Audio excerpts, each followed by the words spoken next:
they've always just distributed somebody else's content, and Facebook. And somewhere always in the background there seems to be Twitter. How do these new entrants change the production and financing marketplace for content? And I'll let anybody jump in on that. I'll take a start. It depends what they do. We've been waiting for Apple for years. Like, where's Apple? Kind of like, where's Waldo? Like, they dominated the music side of the download. It's just astounding how they missed the boat on the audio visual. But the short answer is, it's going to be a lot more money. There's going to be tons. There's going to be enormous. It's going to be a digital gold rush for the next 3 years. They're all competing with each other, and the question is, who's going to survive? But there's lots and lots of money, and Apple can throw lots and lots of money at it. So that's, we're waiting to see what they do. And then second is, Facebook is the one company that could actually take on Netflix, because they've got 3 billion users. They know what they like. They can target them exactly. They've got the infrastructure to do it. They don't think of themselves yet as really a media company, but they could. And so Facebook, and they've now done an initiative to do video, and they could absolutely jump in a huge way. So I would say Facebook is the one that could really take on Netflix if they get so inclined. But the short answer is, right now we don't know really what either one is going to do. I'll take a little bit. So this is just a personal opinion.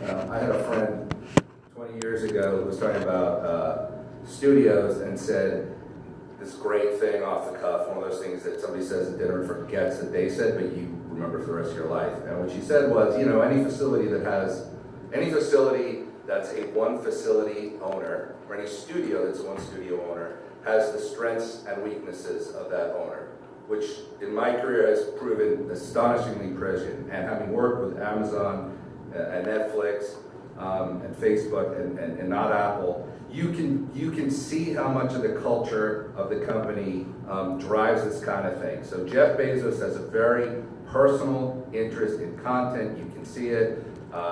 Roy Price and he have a very flat relationship. It's a small, very direct communication from the top to the content team. And what their mandate is, for those of you who saw the Game of Thrones quote leak, which obviously wasn't a leak from Bezos to his team a couple weeks ago, it's clear this guy is very hands-on. Apple's never had a television business. I don't know why it is, but I think it's culturally endemic. I think Jobs was very clearly and just factually looking to build a $30 bundle at Disney a long time ago when he was the largest shareholder at Disney, and he still couldn't make it happen. I think Apple's now hired these two guys out of Sony, is it?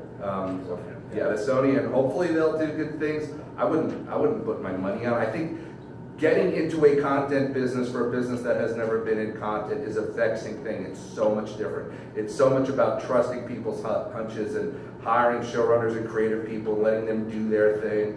I think part of the reason that Netflix has been so astonishingly successful is that Reed Hastings and Ted Sarandos just formed a really strong relationship, and Ted had a deep business in video rental. I think you may have been with me years ago before he was quite as big as he was. I asked him, how did you wind up doing TV? And the fascinating thing was that many years ago, Netflix had the rights to Starz movie output. Do any of you happen to remember Vongo? So Vongo was the original Starz over-the-top offering, and they had a lot of TV. Long story short, John Malone was a primary owner. He pulled all the movies back from Netflix, and Netflix made a strategic decision. All right, let's try more television. That was the moment that kind of set them the path when they were on, because obviously series are franchised, there's more and more content, you get people in. That's when binge watching took off from there. They did the deals with AMC and so forth. So I think Netflix just culturally gets the content business. I think Amazon does. I don't think Apple does. Facebook, obviously the inclination so far has been to do live or near live or short form. I don't really think they come after Netflix, because I don't think they do long-form content, but the friends of mine that have done deals with them so far have found it to be very frustrating. I kind of cringed near the end of that, I'm sorry. Sure. Okay, you didn't know that content before. Let me be clear, this is how you do content. Have you ever done content before? Sorry, but there's dumb money and there's smart money. So dumb money is basically someone who wants to get into a business and doesn't have a clue what they're doing. And investment bankers love dumb money. There's also smart money, and that's the kind of money that someone has a knowledge base or connections or a platform or something that can help you. So, is a lot of the Silicon Valley money dumb money or smart money? I'm betting for people who've been able to build brand new businesses out of nothing and kind of envision a world that we didn't see before. These companies have so much money and they can afford to lose it. They've also hired a lot of very talented people, whether it's young people who don't have kind of legacy overhang of what the business used to be, or people who do have legacy overhang and have intelligence and creativity and are helping them build these businesses. So are they going to fail more than they succeed? Probably yes, but I would say the big studios right now are failing more than they succeed as well. I saw the new Blade Runner movie over the weekend. My son dragged me to that. It was 2 hours and 45 minutes. I almost died. I mean, I'm just not used to movies that length anymore, and it didn't do as well as expected. $150 million I think it cost, and it made $31 million over the weekend. Expected to do more. So yes, is it tough in this new world, changing world? Absolutely. But I think that having these great platforms, making content with the kind of budgets that they have, and their willingness to kind of throw money at a problem until it works, is a good thing. Ari, I'll let you get in on that one. Yeah, I think to say that how and reflect on how disruptive these companies are and have been. They're still relatively new, and in the last .com bubble, there were about a couple 100 million people online. Now we have we're approaching half of the world is online, over 3 billion people, and then in the next couple of years, we're going to have 90% of people online. So the markets are getting so huge, the technologies are moving so quickly that I would not be surprised if we saw, if on this panel next year there will be completely new names that will start to replace those tech giants. With that being said though, their influence is really ubiquitous, and it's exciting and really interesting to see now how these platforms are becoming this two-way street where the audience can really engage and form relationships with these artists, and I'm really interested to see what will happen from there. How important is big data in the future of this content? Would big data have prevented a $150 million misfire on Blade Runner, which I went to see this weekend too. There were 3 other people in the theater with me. It was the 9:15 Sunday night showing, but it was a 3D, and it was almost like having my own screening room, which it was a little scary from a theater owner standpoint. But would that have would big data, which clearly Netflix has access to, Facebook has access to some extent Apple does as well, would that have prevented, would it have prevented that, whatever mistakes they made in that film, but does it really make a difference in terms of what content is made? Let me address that. Big data is critical for distribution. And there's a company called A24 that is really at the forefront of using big data to target exactly how the social media works, what advertising they do. They pull it if it's not working. They track the data. And whereas the studios, my client Finance, unfortunately, Silence, and which was silenced in the theaters. And Paramount did a blunderbuss, old school, media all over the place, instead of targeting, for example, the Christian audience, which really should have been targeted. And on the other hand, you watch A24, which doesn't do the billboards and the bus signs and everything. It does very targeted social media. So big data is absolutely critical for distribution, and all the digital companies can do this in an incredible way. Big data, I don't think can solve the creative issue that, like, how long should Blade Runner run? That's just a matter of like, duh. You don't make it 2.5 hours. But what's coming is, and which Seth alluded to, which is AI. And AI, it is already making creative decisions and ultimately will make a film and will make it better than we do, by the way, because it's going to take time, but AI is the answer to that question. Yeah, I think big data is this big buzzword that's been around for a long time. Computers used to be the jobs of people, be called computers. But I think what we're seeing now in terms of machine learning and artificial intelligence and predictive analytics, it's becoming really interesting to see in what the interaction with the audience and the market can really be. And I think that we'll start to be able to have what I would like to call a big democracy and have people vote in a way, really engage and say, I want Blade Runner to be less than 2 hours. I want this type of storyline. I want to see these types of thought leaders coming out there. So I think that there'll be a lot more information and aggregating that data on what the market really wants. And then I think going a step beyond that, as far as these AI systems, there are now starting to be artificial intelligence programs that are writing content themselves, from music to screenplays. So that's going to be fascinating to see if we can have computers doing the content creation in itself. I don't know, they're going to have to get a lot smarter than they currently are. Last weekend, I was charging my GPS unit in my office, and my grandson was in there watching a movie on an iPad.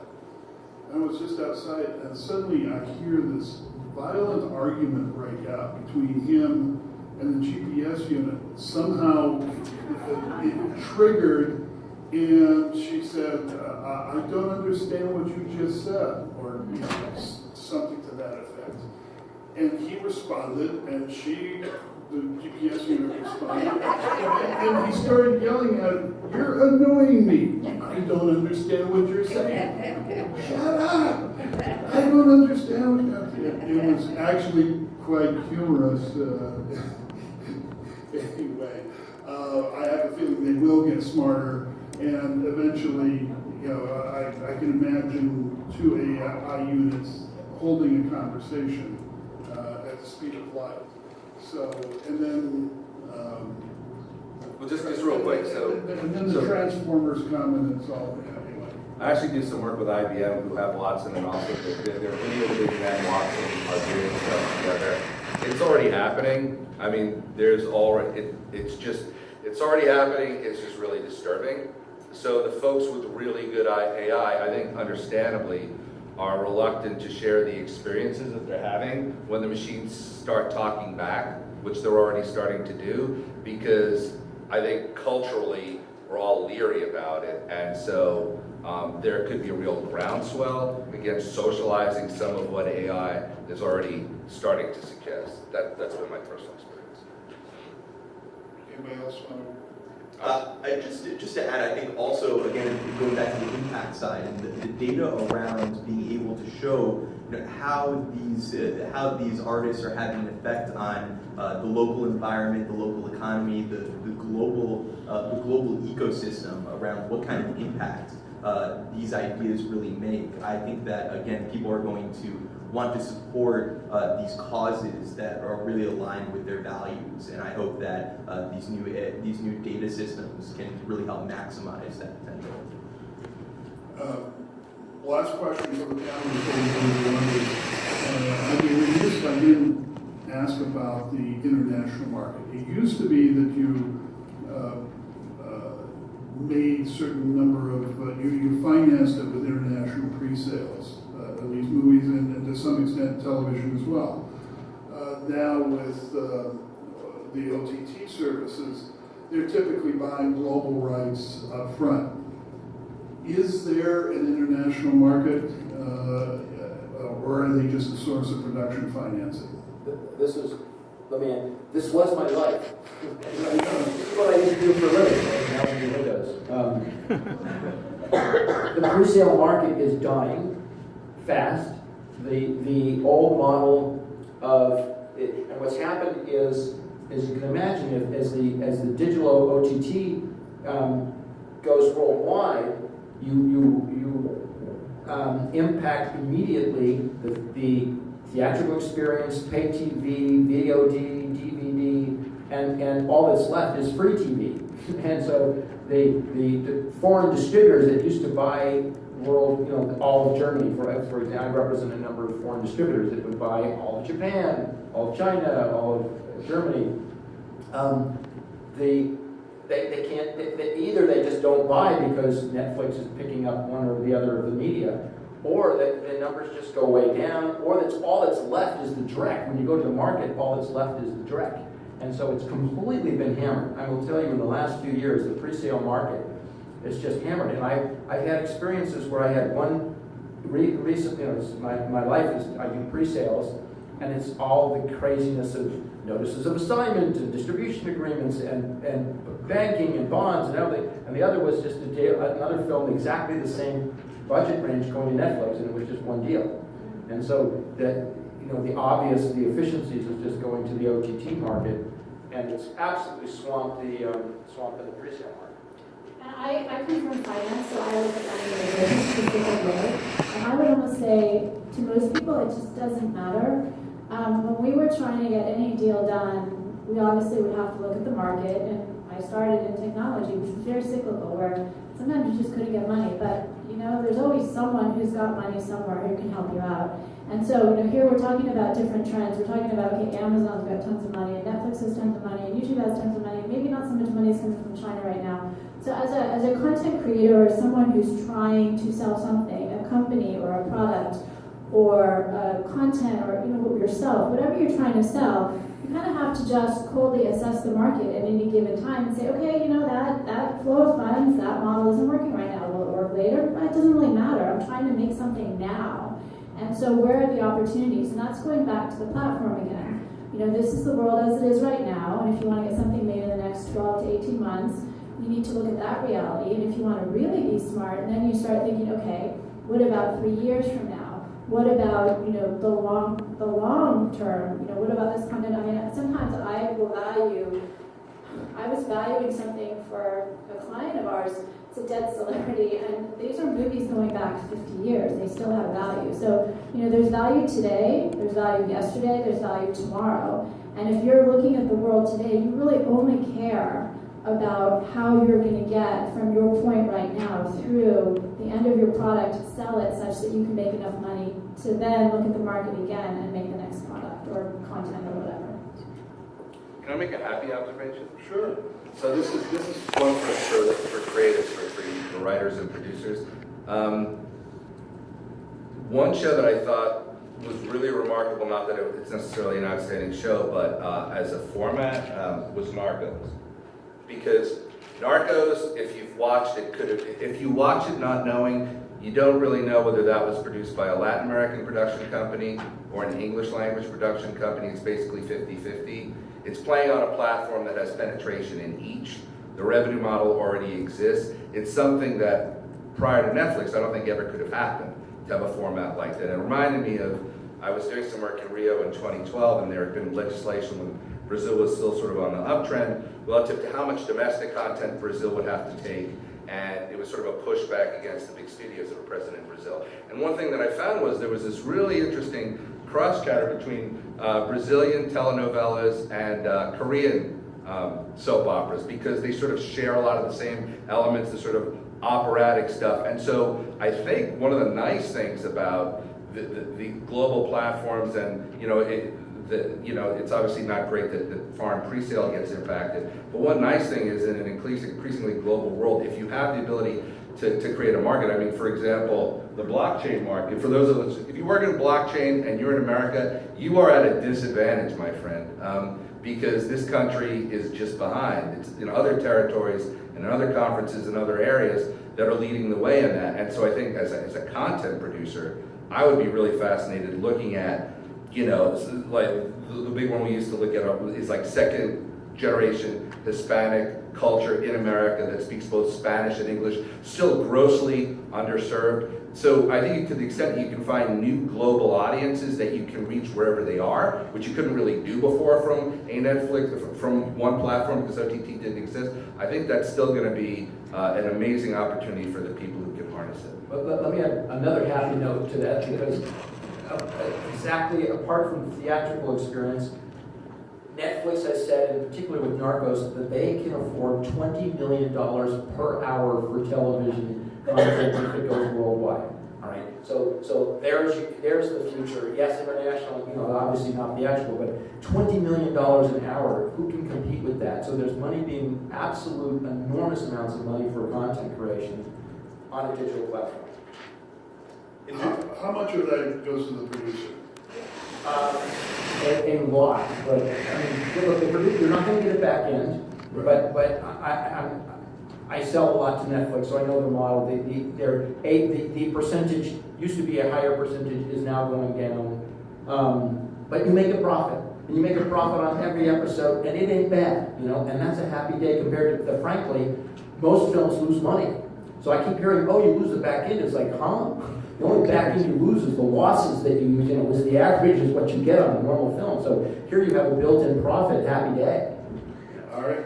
Just to briefly say, I think the entertainment industry is going to move more from geographic markets and regions to individual interests and genres. And so these digital platforms will really allow for this tailored, personalized precision marketing. And I think that the market of pre-sales will shift from these larger distribution deals to individual supporters, like we've seen in the crowdfunding world, where people, for instance, with our platform, will be able to invest in a project or buy a ticket up front, and then be able to engage and see each step of the production process and then beyond.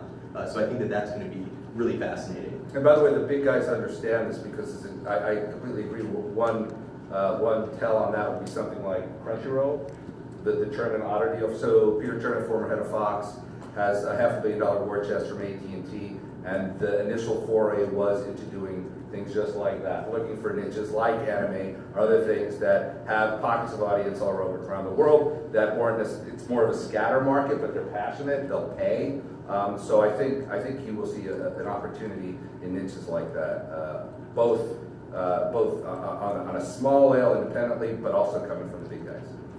We have a question all the way in the back.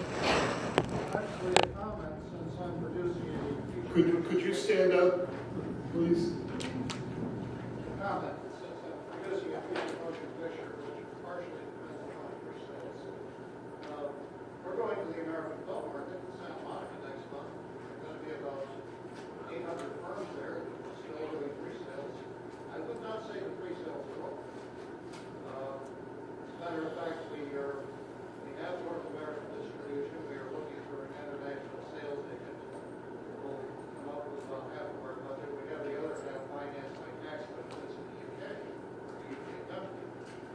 So I would say that the big issues for the sales agents are now what is called bankability, the quality of the stars and their track record, and the directors' availability of the self-tape stars, whether or not you can get them scheduled in time to get what we made in the efficient manner. And that's the fight that we're trying to find. In terms of some of the opportunities with Netflix or Amazon, sure, I'd love to. But they haven't offered yet. And they don't own everything. And there are a lot of other things. Thank you. Go ahead, right there. Okay, so my question is also a type of comment, but I'd like to hear your thought about it. I think you were mentioning the bubbles that exploded, and I think in every one of these bubbles, what happened is that we empty one market, trying to get as much revenue from, and then we empty that, but we forget that people still need to pay for it. They need to have the money to pay for what we're trying to sell them. And I think, we're talking about computers that are making content, then it's like computers don't need to be entertained. So in a way, what we need to build is the human experience again. If all the elements are taken away, what the human experience really means, what is the value of the human experience, or how people get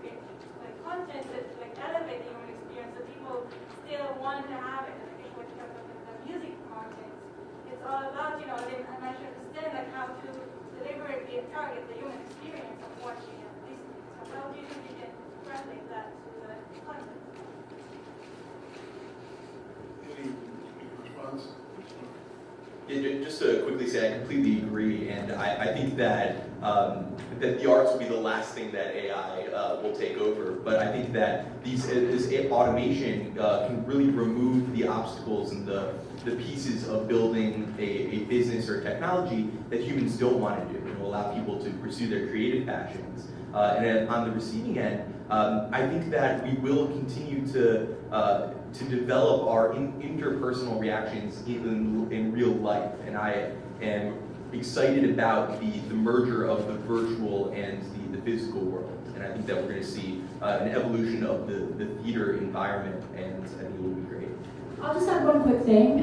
Bubbles can actually be a good thing in one way, and that you see a lot of things that don't work, and also a lot of things that don't work the first time work the second time. I remember all the online grocery stores that went out of business during the internet bubble, and now I order my groceries from Amazon. So, bubbles can be good too. Just look at the ideas and sometimes rehash them. Here, and then we'll go down here. My question is for Megan and Skylar, because the title of this is Valuing and Financing. And since you mentioned thinking 3 years down the road, how would you value a new distribution platform that hasn't gone public, that hasn't gone live yet with content, but has that potential to be disruptive? Oh, I love that question so much. One of the worst assignments. The assignment is how do you value content on a new platform that doesn't really exist or is just in the process of existing. One of the hardest assignments I did when I first started as an investment banker was valuing a company in an industry that didn't exist yet and they didn't have a product yet. And it taught me how to do that. So what you're going to do is you're going to analogize to other platforms. So you look at other industries that are the same, and it's not like you necessarily look at the movie industry per se. You look at other industries that have had a similar kind of growth rate, and you look at companies in that industry. So to kind of, maybe it's color television as opposed to the movie industry today. That was a new platform, and you look at how it grew. And then you look at your market, you size your market, you make an estimate on kind of what type of penetration you can get of that market. And then you start getting a picture of what kind of A, growth rate you can see, B, what you can charge, what kind of revenues you can come up with, and then you kind of build a model. And the model is very touchy-feely, right? You're making a lot of assumptions. But when you're valuing it, you will be wrong. You just want to have the strongest assumptions that you can support, that you can really believe in. And then you just hope that you're somewhat not as wrong as you thought. Does that make sense, or was that not specific enough? Actually, I do this, my company is Media Evaluation Partners, I do this for a living. You're absolutely right. The key is to start out with the relevant universe and figure out what percentage of your target universe you can get, and look at the uptake patterns of other companies, and then undershoot your projections. In other words, don't assume that you're going to be as good as the top end in the business, because they're not going to, no investor will believe you. You're going to have to be very conservative and use a very high discount rate. I do three. I do best case scenario, worst case scenario, and kind of the middle of the road, but I think it's really going to happen. And then, just to add, this is something that we're working on developing in an automated system. So to plug in all those revenue projections and then look at a stochastic model. So to be able to see what the rest of the market is returning, and then be able to see where a project would fit in, what the discount rate is, what the valuation would be. But then we're also looking at the other pillars of sustainable development. So what will the impact be on the planet, on people, partnerships, peace, as well as profit. So we are trying to create an automated AI credit rating system on valuations for these social enterprises. Almost any business plan value per customer, and maybe even more important, the cost of acquiring the customer. Those are the cost to acquire the customer is something that most companies, startups, don't really fully understand. We have a question down here, and then we'll go there if we have time. Okay? Yeah, it's a little bit of the parallel question to the one you just answered, which is, in terms of evaluation of intellectual property of content. Megan, you said you had just worked on that with a dead celebrity's estate. But let's say you were George R.R. Martin before Game of Thrones got made, and you had a library of content as a writer. How would you go about valuation on that? Well, that's a lot of work for someone who has that amount of content, but for estates, the general rule is like 3 times your last year's revenue. That's like breaking it into the simplest. But if you're going to look at something like that, first of all, if you look, let's say, at the Michael Jackson estate, where they grossly misvalued by hundreds of millions of dollars according to the IRS, they had a very difficult question of what was the asset worth at time of death, not after he died and all of a sudden everyone bought his content. So if you take someone who's got a really big library, you would have to do it asset by asset. And so what you'd have to do is you look at kind of the history of the revenues per asset, and then you would project it out. So let's just take one example. Let's take one of his books, for example. Okay, you could say the sales last year were, I can't even estimate, but let's say there were 1 million books last year, just to have an even number. Okay, well, the year before that it was 500,000. The year before that it was maybe 10,000. Excuse me, I was talking about more in terms of exploiting for film and television. The film and television rights on that kind of IP and games and things. That so again, was more. It's the same process. You're going to look at the historical revenues, and then you're going to get a trend from that. You can see whether there's like an increase in the interest in that asset, if there's a decrease, if it's flat, and then you can kind of estimate out going forward whether it's going to continue to be popular or not. I mean, obviously, we don't know. Let's say he's got a new property coming out, that could create the interest in the old property, like this Blade Runner movie. I'm sure there are some people who like the movie and will now go see the original one who didn't see it. So, you've got to look at all the different factors, the content that's coming out, the content that's already out, and what trends that content is showing. And then you look at the different types of platforms, and this is where maybe you're asking the question and I'm missing it. You're getting creative. Okay, well, what if I were to put it on this new platform? What if I were to adapt it into a new kind of property? And then again, you're looking at the same thing I just talked about, which is what's the market for that estimated to be? And usually there are industry sources that will give you an estimate of the market. What percentage of the market will I be able to get? What kind of growth? Does that make sense? A 30-second partial answer to that is that when I do it, it depends on what the track record of the person is. One of the things to look at is what's being paid in the marketplace for optioning content. Because so much content doesn't get produced, a lot more of it gets optioned. Right. So a lot of the value of it can be gotten to just by making certain assumptions on how much of it is optionable. Last question in the plat.